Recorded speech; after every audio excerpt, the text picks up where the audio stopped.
sejam bem-vindos a mais um Saber Direito da TV Justiça. Meu nome é Pedro Paulo Guerra de Medeiros e nos conhecemos na primeira aula em que tratamos da execução provisória de pena no Brasil.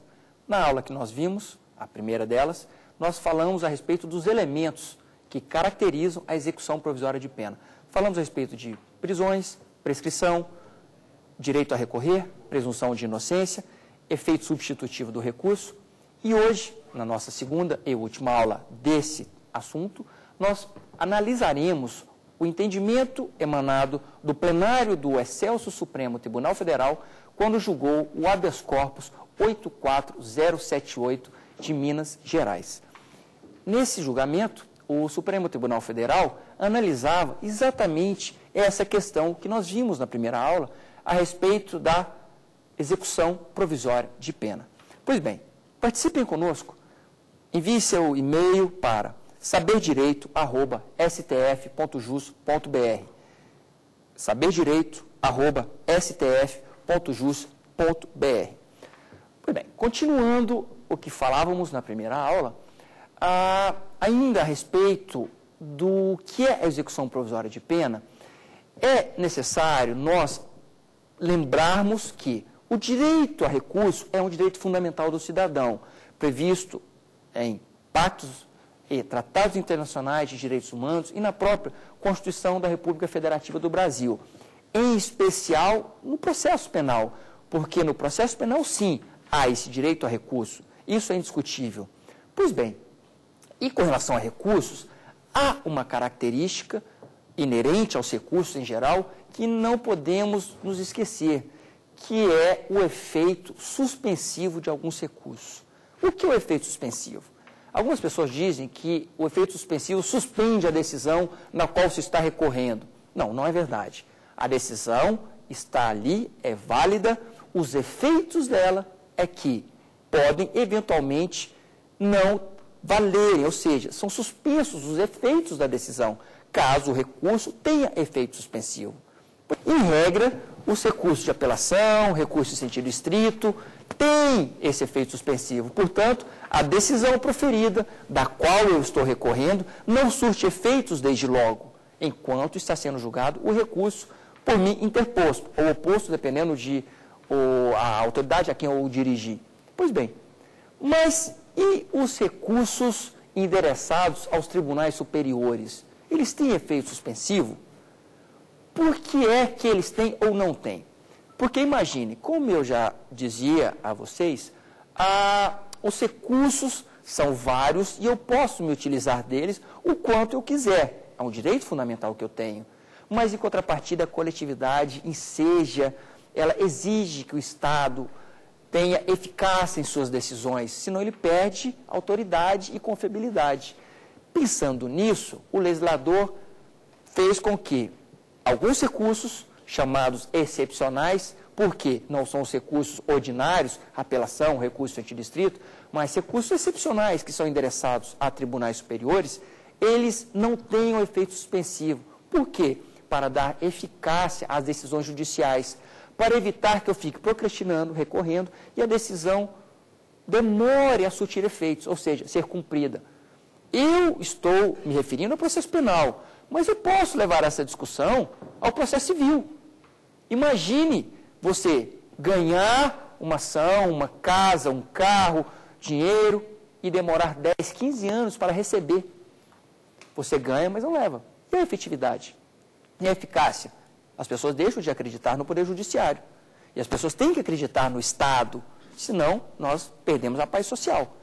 Por isso é que recursos excepcionais endereçados aos tribunais superiores, pela lei, não têm efeito suspensivo. Aonde está escrito que eles não têm efeito suspensivo? No artigo 637 do Código de Processo Penal, no artigo 27, parágrafo 2º da Lei 8.078 e no artigo 479 do Código de Processo Civil. Nesses textos legais, dali emanam normas que dizem, olha, recursos para os tribunais superiores não têm efeito suspensivo. Portanto, a decisão da qual você está recorrendo em recurso especial ou recurso extraordinário, ela pode, desde logo, ser cumprida. Tudo bem. Lá no processo civil, eu até não discuto. Eu posso conseguir efeito suspensivo nos meus recursos extraordinário ou especial? Posso. Excepcionalmente, paralelamente, propondo uma medida cautelar, ou no próprio Tribunal Superior, se já exercido juízo de admissibilidade, ou no juízo ad quem, antes de ser exercido o juízo de admissibilidade. Mas isso é excepcional. E aqui no processo penal? Eu posso dizer que uma possível condenação, da qual eu recorri para o tribunal, e o tribunal manteve minha condenação, aí ensejou um recurso especial e um recurso extraordinário, pode essa condenação ser desde logo executada, simplesmente pelo fato de que esses recursos não têm efeito suspensivo, e, portanto, a decisão condenatória surte desde logo seus efeitos? Se eu simplesmente leio os artigos a que eu acabei de me referir, do Código de Processo Penal, Código de Processo Civil e da Lei 8.038, que é a lei que regula as ações e os processos nos tribunais superiores, vocês vão me dizer, sim, pode, ela surte efeitos. Mas é quando, então, eu tenho que ponderar princípios. Princípios se ponderam, regras não. Regra se cumpre. E aqui eu estou tratando de princípios, sem dúvida. E eu pondero princípios. Quais princípios? O princípio de que eu necessito de efetividade nas decisões jurisdicionais e um princípio de que há presunção de inocência. Ninguém é considerado culpado e todos temos direito de recorrer enquanto existir recurso. E eu não sou considerado culpado enquanto couber recurso, enquanto não estiver coberta pelo manto do trânsito em julgado a decisão que me condenou. É um direito fundamental que eu tenho, previsto na Constituição Federal, no Pacto de São José da Costa Rica e no Pacto Internacional de Direitos Humanos, no Pacto Internacional de Direitos Civis e Políticos e na Declaração Universal de Direitos Humanos. Todos esses tratados trazem essa previsão de um direito fundamental da presunção de inocência e de direito a recurso. Qual prevalece? Meu direito à inocência, meu direito a recurso, ou a lei que diz não tem efeito suspensivo? Eu tenho que fazer uma ponderação de valores para saber qual prepondera. E qual vai preponderar? Isso nós vamos analisar pelo entendimento do Supremo Tribunal Federal. Mas, de antemão, é uma questão até lógica. Direito individual, presunção de inocência, de culpabilidade, trazido em tratados internacionais, aplicação de princípios de interpretação pro homine, ou seja, sempre a interpretação mais benéfica ao súdito, sem dúvida, vai prevalecer a interpretação de que essas normas que eu li agora há pouco, que estão presentes em leis, não são válidas, são vigentes, mas não são válidas no processo penal.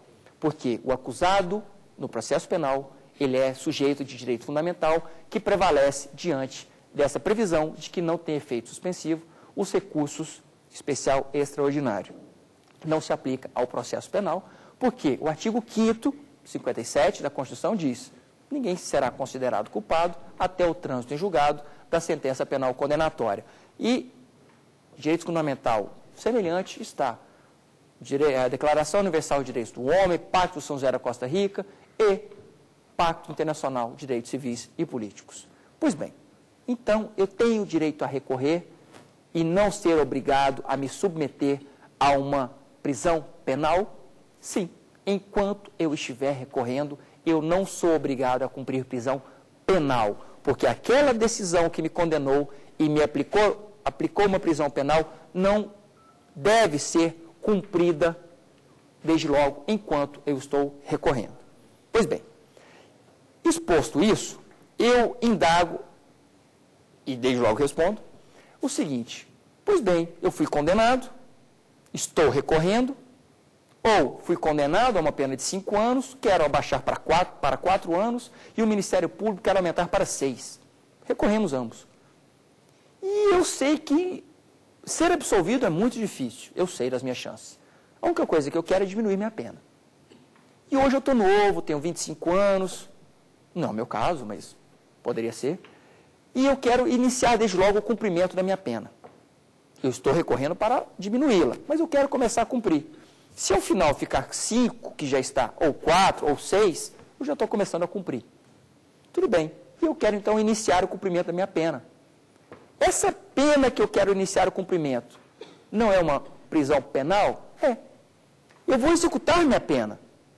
mas já é a prisão penal, aquela transitada em julgado? Não, porque eu estou recorrendo ainda. Então, eu chamo essa minha forma de, desde logo, iniciar o cumprimento de execução provisória de pena. Se eu, acusado, quero, eu posso tranquilamente iniciar o cumprimento da minha pena. Mas eu tenho que pedir. E então o juiz permite que eu inicie o cumprimento provisório da minha pena. Eles pedem uma guia provisória de execução de pena para que eu comece o cumprimento da minha pena estipulada. Ele não me aplicou uma pena de 5 anos, começo a cumprir como 5 anos. Se, no decorrer dos julgamentos dos recursos, a pena é majorada para 6 ou diminuída para 4, recalcula-se a pena que eu já estou cumprindo. Eu posso, então, iniciar o cumprimento da minha execução provisória, porque eu quero. E alguns juízes entendiam que não. E, ou você desiste dos seus recursos, desista dos seus recursos, e aí então transita em julgado a decisão, aí você começa a cumprir a pena. Se não, não existe isso. Mas sou juiz, é um direito que eu tenho. Não, isso não existe. Até que veio o Supremo Tribunal Federal e editou 2 enunciados em sua súmula não vinculante. Enunciados 716 e 717, em que ele diz isso, olha, é possível sim, execução provisória de pena. É possível sim, para que os juízes possam expedir a guia de execução provisória, caso o réu queira. Réu porque ele já foi condenado. Por que ele precisou colocar isso na sua súmula? Porque os juízes achavam que não caberia. Eu tinha que deixar de recorrer, transitar em julgado, para começar o cumprimento da execução provisória. Pois bem, e não basta, não é só isso.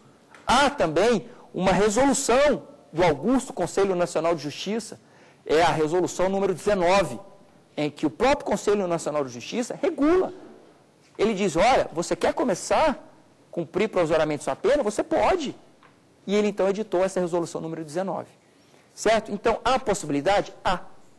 Eu quero. Há. Eu quero iniciar o cumprimento da minha prisão penal. Posso? Posso. Pois bem, e eu digo mais. Essa prisão penal é prisão cautelar? Não.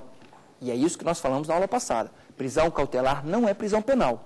Prisão cautelar é quando estão presentes alguns dos elementos da prisão preventiva, especificamente quando alguém é condenado. O juiz pode me condenar e me mandar para a prisão? Pode. E se eu não for, eu posso recorrer ainda assim? Posso. Porque o Excelso Supremo Tribunal Federal já disse que o artigo do Código de Processo Penal, que dizia que só será conhecido o recurso de apelação se eu me recolher à prisão, ele já foi considerado não recepcionado pela Constituição. Então, será conhecido de qualquer forma. Mas então eu digo, essa prisão penal é prisão preventiva? Não, não é. Pois bem, estamos esclarecidos, posso começar a execução provisória da minha pena, caso eu queira. Pois bem, mas agora eu pergunto, e quando eu não quero começar a cumprir minha pena? Eu sou obrigado? Eu disse agora há pouco, os recursos para os tribunais superiores não têm efeito suspensivo, mas eu disse que prevalece o meu direito fundamental à inocência. Tudo bem? Tudo bem. Então, como é que fica essa ponderação? De acordo com o entendimento do Supremo Tribunal Federal. Vamos analisar como ele julgou esse assunto no habeas corpus 84078? E aí, antes de nós iniciarmos a análise do teor desse julgamento, eu quero perguntar e fazer uma pergunta ao público até, se as pessoas têm noção, sabem o que é um habeas corpus, tá? Nós fomos à rua perguntar o que as pessoas entendem por habeas corpus, e então vamos ouvir as pessoas na rua, se elas sabem do que se trata, ok? O pouco conhecimento que eu tenho, um habeas corpus ele serve para liberar um réu, liberar um preso, ou seja, no final de semana o juiz dá uma liberação para um preso de imediato, até aguardar julgamento. Eu conheço mais habeas corpus quando a pessoa está presa para entrar em liberdade. A liberdade provisória. Pois bem, como nós vimos, as pessoas sabem de forma bem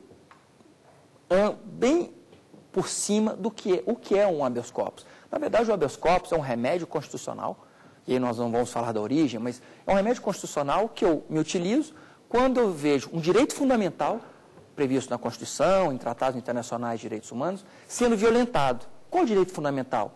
Ir, vir e estar. Esse direito fundamental meu está sendo violado? Está. Eu posso questioná-lo por ação de conhecimento? Pode, mas ela demora. Eu posso fazer um atalho rápido, um remédio urgente? Posso. É o habeas corpus. Ele é uma espécie de mandado de segurança que visa resguardar um direito fundamental muito específico, que é a liberdade. Então, eu uso o habeas corpus. Pois bem, o habeas corpus, ele visa, de fato, me dar o direito, resguardar o meu direito de liberdade. Seja porque eu estou preso, seja porque eu estou na iminência de ser preso, seja porque há uma ilegalidade qualquer que pode, ainda que remotamente, vir a ensejar uma prisão minha. Segundo a doutrina, nós temos apenas o habeas corpus liberatório e preventivo. Preventivo quando há uma nulidade processual ou quando estou na iminência de ser preso porque o juiz pode vir a expedir uma ordem de prisão contra mim ou porque eu já estou preso. E aí, então, nessa última hipótese, eu chamo de habeas corpus liberatório. Mas o professor Luiz Flávio Gomes, no seu livro, ele nos dá 3 modelos de habeas corpus e que eu reconheço como a classificação mais correta, que é, eu tenho o habeas corpus suspensivo, o habeas corpus liberatório e o habeas corpus preventivo. O preventivo é quando eu tenho uma ilegalidade processual, um cerceamento qualquer, que pode vir a remotamente ensejar uma condenação, possivelmente, e aumenta a minha chance de vir a ser preso. Então, esse habeas corpus é preventivo, visa sanar aquela nulidade. O habeas corpus suspensivo, já houve a determinação judicial de que eu seja cerceado na minha liberdade. O juiz já mandou me prender. Só que eu ainda não fui preso. Não estou com a minha liberdade cerceada. Então, como ainda não há cerceamento, o habeas corpus é suspensivo. E caso já tenha sido cumprida uma ordem de prisão contra mim, ilegal, eu uso o habeas corpus liberatório. Ok? Pois bem. E é por isso, explicando do que se trata o habeas corpus, é que eu agora levo a vocês o entendimento do Supremo Tribunal Federal ao analisar esse caso concreto, que é o habeas corpus 84078. Mas antes de fazê-lo, eu ainda quero fazer uma última ponderação para que nós possamos analisar esse julgamento. Vocês se lembram que eu falei que eu posso cumprir, caso queira, provisoriamente a pena aplicada? Posso, fui condenado, estou recorrendo, mas quero desde logo começar a cumprir minha pena. Espécie guia provisória. Tudo bem. E eu estou cumprindo minha pena. Como é que eu cumpro uma prisão penal? Prisão penal. Porque ser preso é uma coisa. Como é que eu cumpro? Vocês sabem que nós temos 3 regimes de cumprimento de pena.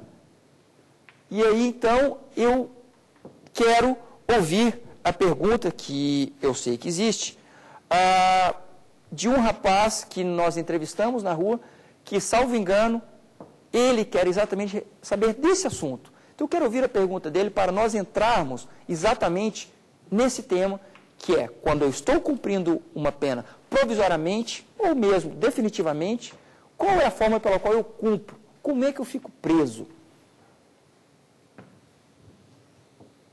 Meu nome é Vander Cleison e eu queria fazer uma pergunta, o que é a progressão de cumprimento de pena? Pois bem, como eu imaginava, ele quer exatamente saber o que é cumprimento de pena, o que é progressão de cumprimento de pena. É o seguinte, quando alguém está com uma pena aplicada, ele vai ter sua liberdade cerceada e ele vai preso. Como é que ele cumpre? Ele tem 3 regimes de cumprimento. Ele pode ficar no regime fechado, semiaberto ou aberto. E depois um sustício da pena, que é o livramento condicional, tudo bem. Mas, então, o regime fechado é o mais severo deles. Você fica o tempo inteiro fechado, como o próprio nome diz. O regime semiaberto, dependendo da localidade ou do estabelecimento prisional, você sai durante o dia para trabalhar e volta para dormir à noite. E o regime aberto, você deveria ficar em casa do albergado.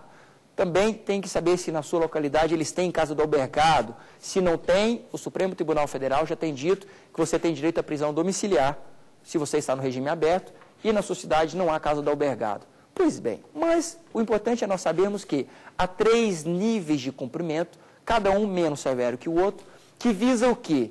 Ir reintroduzindo aquele que estava preso, que é o chamado reeducando, e reintroduzindo essa pessoa à sociedade. Ele fica um tempo preso no fechado, se for o caso, e aos poucos ele vai voltando para a sociedade, se readaptando. Esse é o princípio de quê? Da individualização da pena, da ressociabilização e da progressão de regime.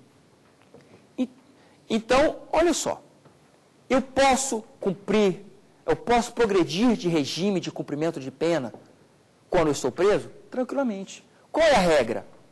É a regra da lei de execução penal.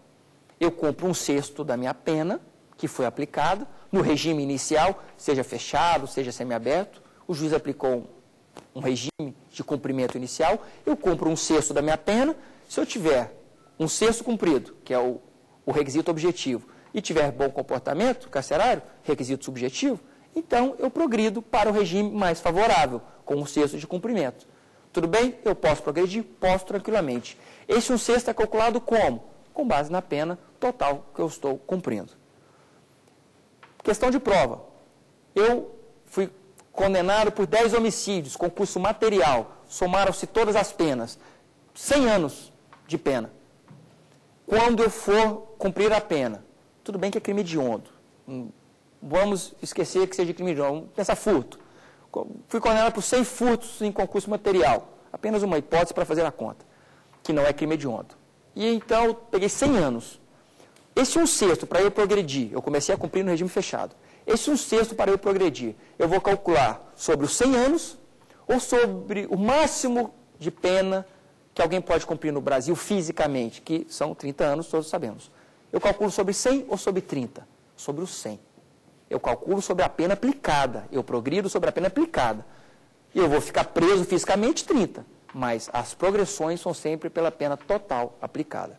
Ok? Apenas uma curiosidade que as pessoas, às vezes, na prova erram, ok? Pois bem, então, eu posso cumprir e progredir? Posso. E se eu fui condenado por crime hediondo? Eu posso progredir também? Pela lei de crime hediondo original, eu não poderia. Pela lei 11.464, eu já posso progredir. Porque o Supremo Tribunal Federal já tinha dito que a vedação de progressão era inconstitucional. Então, o Congresso Nacional, vendo que não ia valer mais a lei que ele tinha criado, absurda, ele então criou uma possibilidade de progressão, para não falar que não existia, mas extremamente rigorosa. Hoje, condenados por crimes hediondos progridem com 2/5 da pena, se ele não for reincidente, e com 3/5 de cumprimento da pena, se ele for reincidente, ok? Em crime hediondo. Pois bem, então eu posso progredir também? Tranquilamente, 2/5 e 3/5. Lembrando que eu só vou exigir de um condenado por crime hediondo que ele progrida com 2/5 e 3/5, que é muito mais severo do que o 1/6, regra geral, se o crime pelo qual eu estou cumprindo pena, ele foi cometido após a vigência da Lei 11.464, que modificou a Lei de Crimes Hediondos. Ok. Bom, voltando aqui, eu, então, estou querendo começar a cumprir provisoriamente a minha pena. Estou cumprindo provisoriamente a minha pena e estou recorrendo. Eu posso, ainda assim, progredir de regime? Posso ou não posso? Posso também. Posso progredir de regime. Mas você está tentando diminuir sua pena. Estou tentando, mas não consegui ainda. A pena aplicada não foi 5 anos? Foi. O Ministério Público não quer aumentar para 6? Quer. E eu vou calcular então a minha progressão pelos 5 que eu já levei, ou pelos 6 que o Ministério Público pretende. Pelos 5 que eu já levei e que está surtindo efeitos aqui porque eu pedi. Eu posso progredir tranquilamente. E se o Ministério Público tiver sucesso no recurso dele e aumentar para 6 a sua pena? Aí volta e faz a conta. Ah, já cumpri 1/6? Não. Pela pena nova, não. Então, tudo bem. Volto para o regime anterior, espero dar o tempo pela pena nova e progrido novamente. Entenderam? Mas há possibilidade de progressão de regime em execução provisória? Tranquilamente também. Ok? Bom, feitas essas análises, eu volto ao julgamento do Supremo Tribunal Federal no HC 84078. Por que esse habeas corpus, porque nós sabemos, habeas corpus não é uma forma de controle concentrado de constitucionalidade, não é uma ação originária no Supremo Tribunal, em regra, às vezes quando você ataca atos de alguma daquelas pessoas que estão sujeitas à jurisdição do Supremo, mas, nesse caso concreto, não era um habeas corpus impetrado em benefício de um cidadão, que não tinha qualquer foro por prerrogativa de função. E esse habeas corpus, a decisão que seria proferida ali, ela ensejaria efeitos interpartes, entre as partes. Então, não se tratava de uma ação originária impetrada lá, por alguma daquelas pessoas do artigo 103 da Constituição, que tem legitimidade para oferecer aquelas ações para se analisar constitucionalidade de norma. Quais são essas ações? ADI, arguição direta de inconstitucionalidade, ADC, arguição direta de constitucionalidade, ADPF, arguição de descumprimento de preceito fundamental. E nós temos uma quarta classificação que o Supremo Tribunal Federal passou a criar, porque ele começou a entender que as ações diretas de inconstitucionalidade por omissão merecem uma numeração separada. Por quê? Porque ele começou a dar efeito concretista às decisões por ele proferidas nas omissões legislativas. Então, diante disso, ele começou a ter um poder maior do que ele já tinha. Ele começou a se dar um poder ainda maior. Começou a entender que as decisões por ele proferidas tinham o condão de determinar ao legislativo que legislasse e de criar normas nas lacunas. Então, ele resolveu que deveria criar uma numeração separada e uma classificação separada para as arguições diretas de inconstitucionalidade por omissão. Então, ele criou a ADO, que é uma arguição direta de inconstitucionalidade por omissão. Pois bem, essas ações, quando propostas originariamente no Supremo Tribunal Federal, pelos legitimados do artigo 103, quando decididas, geram efeitos erga omnes e vinculantes. Por quê? Em razão da lei que trata do processo dessas ações no Supremo Tribunal Federal, 9868. Essa lei trata das ADINs, ADCs, nós falamos ADINs, mas hoje escreve-se ADI, por mera classificação dentro do Supremo Tribunal Federal da informática, que ele precisa de 3 letras para identificar as ações. Pois bem, se tivesse sido através de uma ação dessa, o questionamento que nós veremos agora há pouco, perante o Supremo, certamente a decisão proferida teria efeito erga omnes, vinculante, ponto final. E se alguém não cumpre a decisão proferida pelo Supremo, em um controle concentrado e abstrato e subjetivo desse, você faz uma reclamação no Supremo por usurpação de sua competência, afronta a sua decisão, que no fundo acaba sendo a mesma coisa, e aí você faz uma reclamação no Supremo, e o Supremo pode determinar que aquela decisão de juízos ad quem aquós que não respeitaram a decisão do Supremo seja cassada. O Supremo pode fazer valer a sua autoridade, dos seus julgados e decisões, quando ele julga as reclamações, julga procedentes os pedidos contidos na reclamação. Pois bem, mas no caso concreto eu tenho um habeas corpus. O habeas corpus você impetra no Supremo Tribunal Federal e ele é julgado por órgãos fracionários. Não há competência do plenário para julgar habeas corpus. No regimento interno não há. Mas por que esse habeas corpus foi parar no plenário? Porque o ministro relator, quando recebeu esse habeas corpus para ser julgado, ele viu que o tema era tão instigante e tão relevante que merecia ser levado ao plenário. Por quê? Porque o impetrante desse habeas corpus estava questionando a inconstitucionalidade do artigo 27, parágrafo 2º da Lei 8.038, ele estava questionando a inconstitucionalidade do artigo 637 do Código de Processo Penal e do artigo 497 do Código de Processo Civil, que diziam, olha, não tem efeito suspensivo, recursos extraordinários e especial, então cumpra logo a decisão condenatória. E aí as pessoas estavam arguindo a inconstitucionalidade disso, através de habeas corpus. Por quê? O paciente desse habeas corpus havia sido condenado pelo júri em Minas Gerais, em primeira instância, foi condenado por homicídio duplamente qualificado, foi condenado pelo júri. E ele recorreu para o Tribunal de Minas. O Tribunal de Minas manteve a condenação. Ele então fez recurso especial e extraordinário, mas paralelamente expediram o mandado de prisão contra ele. E ele disse, olha, peraí, por que vocês estão me prendendo? Eu estou recorrendo, presunção de inocência, direito a recurso. Não, recurso extraordinário especial não tem efeito suspensivo, você vai preso. Vocês estão me prendendo cautelarmente, porque estão presentes os elementos da preventiva, aquela prisão paralela à minha condenação, ou vocês estão aplicando em mim prisão penal? Não, prisão penal, você foi condenado, você vai cumprir a pena. Ah, tá bom. Paralelamente, então, eu vou então questionar o mérito da minha condenação em recurso especial e recurso extraordinário, mas paralelamente, de uma forma célere, porque eu acho que um direito fundamental aqui meu, a liberdade, está sendo violado, eu vou atacar isso através de habeas corpus. E ele paralelamente começou a atacar só a questão da determinação da prisão dele, paralelamente através de habeas corpus. Saiu do Tribunal de Minas, passou pelo STJ, o STJ entendeu que ele podia ser preso sim, porque o STJ é muito legalista, então ele disse, leu a lei, não tem efeito suspensivo, prende. Tá bom.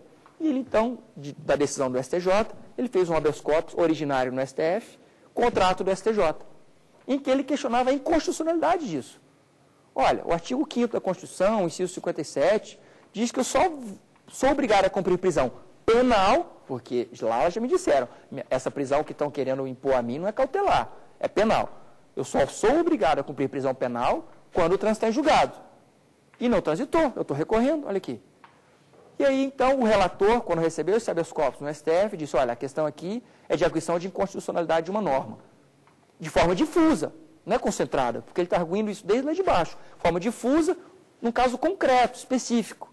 Mas o Supremo já tem abstrativizado esse entendimento de que, mesmo em casos concretos, ele pode dar um entendimento subjetivo a um caso objetivo e passar a julgar com efeito erga omnes casos pontuais. Tá bom.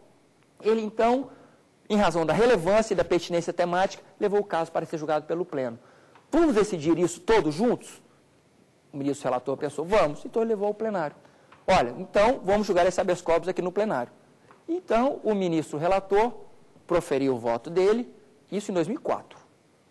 E o ministro, salvo engano, o ministro Lewandowski pediu vista dos autos e trouxe agora, 4 anos depois, para ser julgado.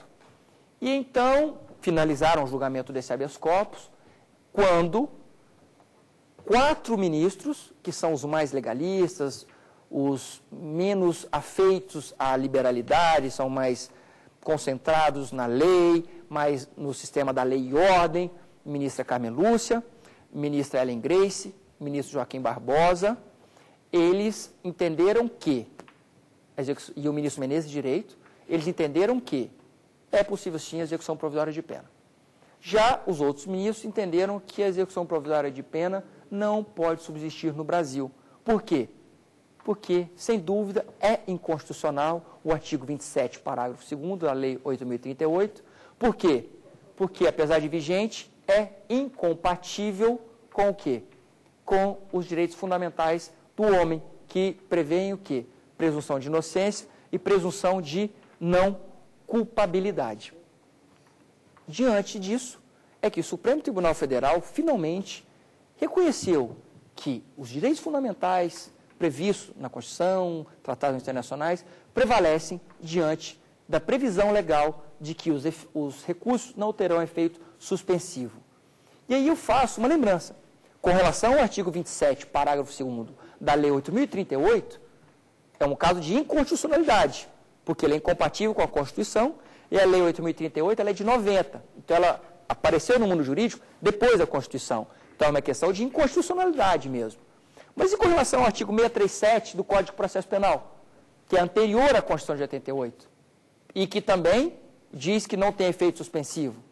É um caso de, então, o quê? Não recepção pela Constituição.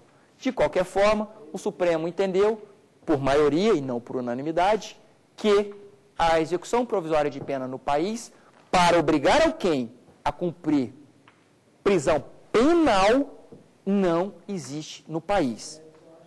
Fez-se a salva? Fez-se a salva. E nós vamos falar sobre ela. E se eu, que fui condenado, quiser desde logo começar a cumprir minha pena? Eu posso? Eu posso. Eu que quero. Posso tranquilamente. E se eu fui condenado, e aí eu não posso ser obrigado a cumprir prisão penal, porque eu estou recorrendo ainda, Mas e se eu, ao ser condenado, vou fugir, vou atrapalhar a investigação, vou cometer outro crime? Ou seja, se estão presentes alguns ou um dos elementos que ensejariam a minha prisão preventiva, pode o juiz ou o tribunal, ao mesmo tempo em que me condena, determinar a minha prisão preventiva? Pode. É uma situação distinta. Foi determinada a minha prisão cautelar, devidamente justificada, dentre aqueles elementos que ensejam a prisão preventiva. Então, eu posso ser condenado, vou recorrer, e enquanto eu recorro prisão penal, eu não sou obrigado a cumprir. Mas prisão cautelar pode ser aplicada a mim, paralelamente, tranquilamente. Desde que se fundamente, não no simples fato de que eu fui condenado, porque isso nem seja preventiva e nem prisão penal, mas pelo fato de que estão presentes alguns dos elementos que ensejariam a prisão preventiva. Então, o que a mídia divulgou? Todo mundo agora que foi condenado vai para a rua. Mas vai bandido para a rua, já matou 39. Não. Prisão penal, realmente ele não vai ser obrigado a cumprir, enquanto ele estiver recorrendo. Mas, num sujeito desse que já matou 39, eu mandaria prendê-lo cautelarmente, sob qual argumento? Garantia da ordem pública, para ele não cometer outro crime. E fundamento. Matou 39, vou esperar a vítima número 40? Não. Então, eu posso determinar a prisão cautelar dele. Então, essa história de que eu preciso mudar a lei, tornar a lei mais rígida para diminuir a criminalidade, que o Supremo errou, é quem não sabe o que é a lei. As nossas leis são excelentes, têm que ser aplicadas corretamente. As pessoas, os julgadores, juízes, desembargadores, têm que ler a Constituição. Só isso. E hoje, os tratados internacionais. Eu sou fã de carteirinha do Pacto Sunt Serva Costa Rica. Por quê? É um texto que traz tratado, que traz direitos fundamentais de qualquer cidadão. E nós não podemos fazer de conta que não conhecemos. Então, como é que ficou, em razão do Supremo Tribunal Federal, no julgamento do habeas corpus 84078, a questão: pode existir execução provisória de pena no país? Pode, desde que o réu queira. Não, ele não quer, então ele não tem execução provisória de pena. Pena, ele não tem execução provisória, se ele não quiser. Tá bom. E se ele enseja a necessidade de ser preso cautelarmente, na forma preventiva, pode ser preso?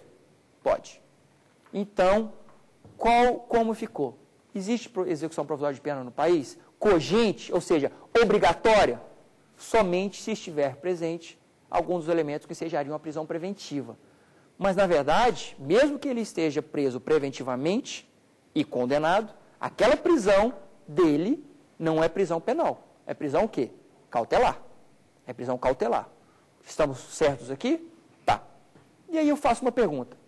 E essa prisão cautelar preventiva que eu estou sofrendo, já fui condenado, estou recorrendo, e essa prisão minha cautelar, eu sou preso, cautelarmente.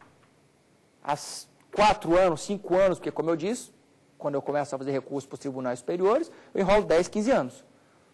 Eu posso progredir de regime? Posso também. Eu estou cumprindo uma execução provisória de pena, que na verdade é uma prisão cautelar, não é execução provisória de pena, porque prisão penal eu não posso cumprir, enquanto não transita em julgado.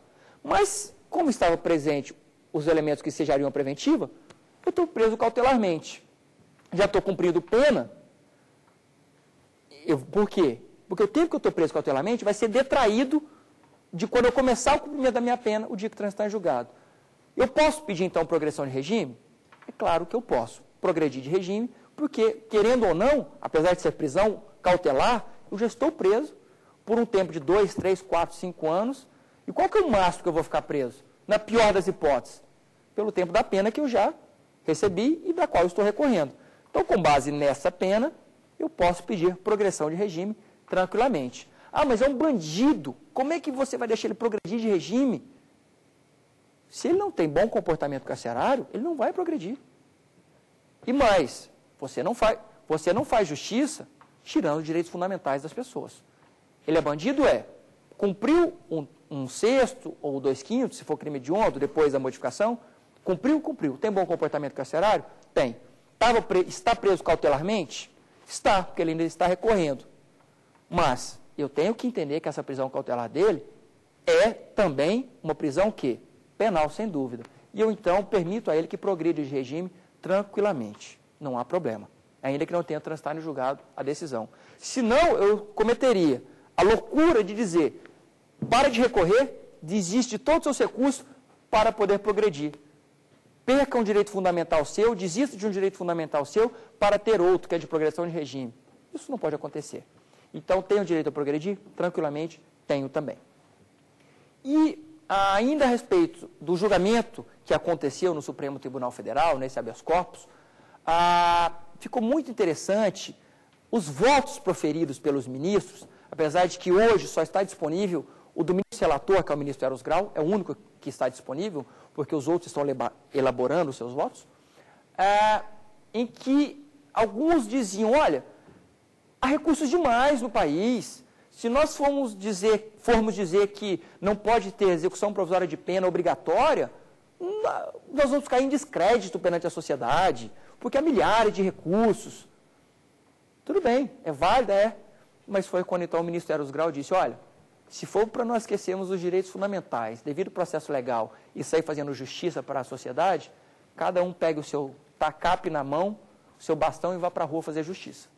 E é exatamente para isso que existem os direitos fundamentais, para evitar esses momentos em que nós esquecemos os direitos fundamentais, o devido processo legal e agimos por impulso. O ministro Eros Grau está corretíssimo. Não é porque existem milhares de recursos que vai existir impunidade. Como eu disse para vocês, eu tenho uma nova causa interruptiva do fluxo do prazo prescricional. Todas as vezes que a pessoa é condenada e confirma-se a condenação, interrompe o prazo prescricional. Então eu posso recorrer 1000 vezes, não vai prescrever, supervenientemente. Talvez retroativamente, mas supervenientemente, que é como acontecia, não vai acontecer mais. Outra, a pessoa é realmente um bandido, faz mal à sociedade, então há possibilidade de prendê-lo cautelarmente, preventivamente, ele vai ser preso. Não podemos confundir os institutos. Então, o ministro Eros Grau está corretíssimo e é por isso que foi por maioria concedido e eu, sem dúvida, peguei esse habeas corpus e trouxe aqui para ser discutido, porque é também esse o tema da minha tese de doutorado, que eu defendo esse ano. É exatamente a execução provisória de pena, que já vinha sendo discutida há muitos anos no Supremo Tribunal Federal, motivo pelo qual eu decidi colocar isso na minha tese de doutorado. Pois bem, o Supremo decidiu isso? Decidiu. Agora eu faço a pergunta, e agora?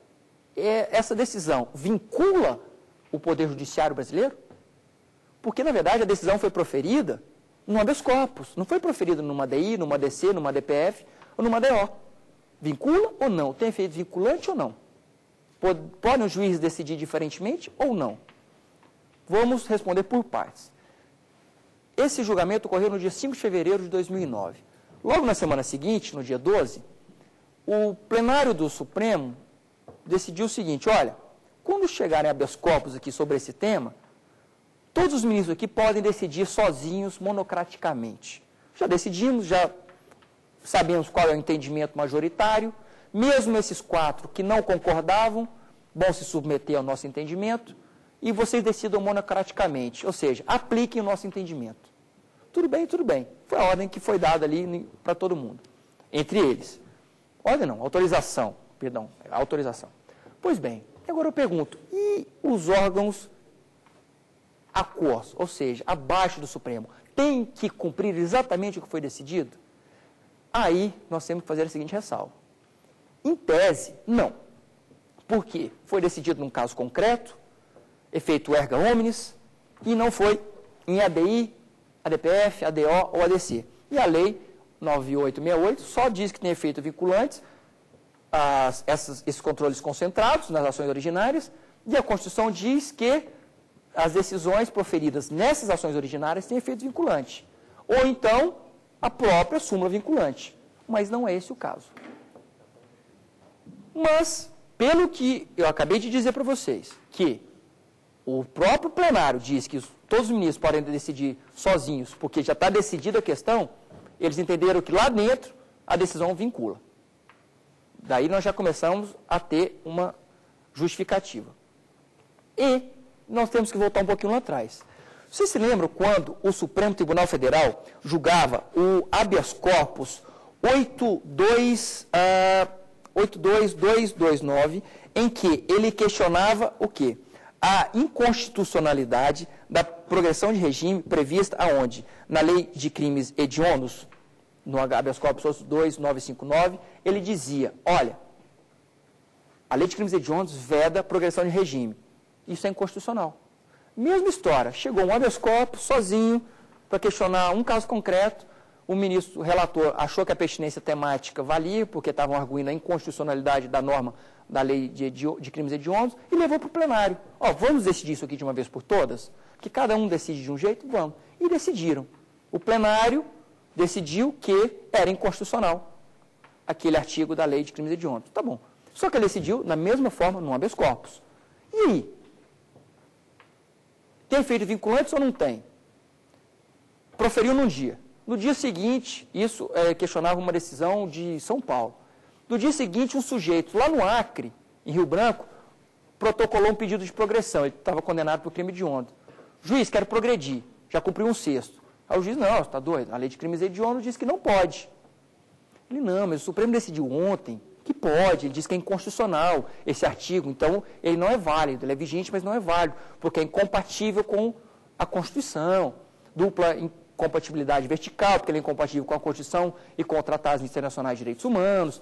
Ele é inconstitucional, é inconvencional, como diria o professor Valério Mazzuoli. Não, mas eu acho que não, porque o Supremo decidiu no habeas corpus, não tem efeito vinculante, e mais, ainda que ele tivesse decidido isso em ADIM, ele tinha que comunicar ao Senado Federal, para o Senado mandar suspender os efeitos da lei que ele mesmo fez. Então, eu não sou obrigado a cumprir, nego o seu pedido. Eu acho que a Lei de Crimes Hediondos é certinha, bonita, aplico. Tá bom. E aí, o que o advogado desse sujeito fez? Foi bater lá no Supremo. Fez uma reclamação. Supremo, estão afrontando a autoridade da sua decisão. Estão afrontando a autoridade da sua decisão. E aí, a questão é, cabe reclamação nesse caso? Por quê? Primeiro eu tenho que saber antecedentemente se aquela decisão proferida no habeas corpus gera realmente efeitos vinculantes. Ou não. Se ela tem o mesmo efeito de uma ADIM, ou de uma DI. E aí, porque se não gera, não cabe reclamação, a reclamação não deve ser nem conhecida. Ou, se de fato tem efeitos vinculantes, porque foi decidido pelo plenário, reconheceu a inconstitucionalidade de uma norma, materialmente é a mesma coisa de uma DI, mas formalmente não é. E ficaram nessa discussão. O que existe hoje? Nessa reclamação, eles hoje temos, nessa reclamação feita a 4335 do Acre, o ministro Gilmar Mendes e o ministro Eros Grau entendem que, sim, a decisão proferida naquele habeas corpus tem o mesmo efeito de uma ADI e que, mesmo tendo o mesmo efeito de ADI, eu nem preciso comunicar ao Senado para ele suspender os efeitos da lei. Porque isso era uma besteira. Eu mandava comunicar ao Senado, ele toda hora mandava suspender os efeitos. Ah, não vou mandar mais não. Quando o nosso Supremo Tribunal Federal dizemos que é uma lei inconstitucional, desde logo já suspendemos os efeitos. Não precisa comunicar ao Senado. Pois bem, isso é uma mutação constitucional. Por quê? A Constituição continua sendo a mesma, mas a interpretação passou a ser outra. Mutação constitucional é perigoso? É. Já dizia o professor Taveira, juiz federal, lá de Goiás, em que ele diz, mutações constitucionais são muito perigosas. O Dr. Juliano Taveira Bernardes, no evento de abertura do primeiro Instituto Goiano de Direito Constitucional, ele dizia, olha, mutações constitucionais e essas decisões que não justificam porque mudaram um entendimento sedimental há muito tempo, causam insegurança jurídica. Mas, pois bem, então, o ministro Gilmar Mendes e o ministro Eros Grau entenderam que a reclamação era cabível sim, porque aquela decisão no habeas corpus gera efeito erga omnes. Pois bem, por outro lado, ministro Sepúlveda Pertence e outro ministro que o seguiu, não me lembro qual ministro era, dizia que, olha, não cabe reclamação nesse caso, porque o habeas corpus decide o caso sozinho. E ainda que nós aceitássemos que tem o mesmo efeito de ADIM, porque foi julgado pelo plenário a inconstitucionalidade de uma norma, arguída de forma difusa. e concreta. Vamos abstrativizar e subjetivizar e vamos aceitar como ADIM. Tá bom. Temos que comunicar ao Senado. O Senado não pode ser um mero leitor de ordens nossas, ele não pode ser um mero jornaleiro, publica o que nós decidimos. Ele tem também juízos para serem feitos. Então, nós temos sim que cumprir a Constituição, comunicamos ao Senado e o Senado suspende os efeitos, não nós. Então, a reclamação não foi conhecida por 2 votos já, e conhecida por 2 votos já. Ela está parada com vistas, então nós não temos ainda uma decisão final nessa reclamação. Pois bem, então, finalizando,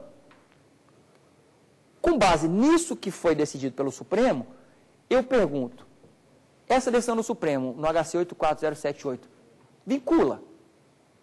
Temos que aguardar para saber o que o próprio Supremo vai dizer. Não sabemos se vincula. Se analisarmos o mesmo entendimento feito na reclamação, sim, vincula. E ainda que não vinculasse a própria decisão, a ponderação de direitos fundamentais, o fundamento da decisão, você usa nas instâncias inferiores e eles não têm como negar que a execução provisória de pena obrigatória não existe. Mas o ideal seria que o Supremo fizesse um enunciado de súmula vinculante para que aí sim tivesse efeito vinculante e não houvesse questionamento. Mas por hora ainda questiona-se se os juízes têm que obedecer exatamente o que é decidido pelo Supremo ou não. Eu espero que o entendimento seja, sim, todos têm que obedecer esse entendimento emanado do Supremo. Sob pena de alguém ficar preso e ao final ser absolvido depois de 4 anos de prisão cautelar. O que acontece com esse sujeito? Certamente nós teremos que usar a Constituição Federal no artigo 5º, inciso 75, que prevê o quê? Indenização por erro judiciário. Bom, eis os motivos e as motivações pelos quais o Excelso Supremo Tribunal Federal, brilhantemente, ministro Celso de Mello, ministro Eros Grau, ministro Marco Aurélio, são defensores da liberdade, defensores de direitos fundamentais, defensores dos tratados internacionais, merecem ser elogiados. A mídia nem sempre entende que o ministro Gilmar Mendes e todos esses outros defendem o devido processo legal. O devido processo legal é uma garantia de liberdade e não de condenação. Vamos elogiá-los. Nós não somos a mídia, nós somos quem pensa nesse país. Então, vimos hoje os motivos pelos quais o Supremo entendeu que a execução provisória de pena, sem a anuência do condenado e desde que ausentes os elementos que ensejariam a prisão preventiva, não pode existir no Brasil. Vimos o efeito suspensivo de recursos, vimos que há causas interruptivas da prescrição, vimos que os efeitos de uma decisão de um habeas corpus têm efeito vinculante e vimos que, possivelmente pelo já julgado no Supremo Tribunal Federal, também essa decisão deverá ter efeitos vinculantes. E, finalmente, vimos que cabe progressão de regime em execução provisória. Execução provisória essa, seja ela, na verdade, em razão de uma prisão cautelar concomitante à condenação ou aquela que o próprio condenado deseja cumprir. Era o que nós queríamos passar a vocês, passar à sociedade, passar aos nossos queridos amigos, colegas e alunos que aqui estão, agradecendo a presença e dizendo que participem, mandem e-mail para o Saber Direito do TV Justiça. saberdireito@stf.jus.br saberdireito@stf.jus.br. E quem quiser rever as aulas, é só acessar o site da TV Justiça, www.tvjustiça.jus.br www.tvjustiça.jus.br. E esperamos nos encontrar em outras oportunidades aqui no Saber Direito da TV Justiça. Muito grato pela atenção, fiquem com Deus.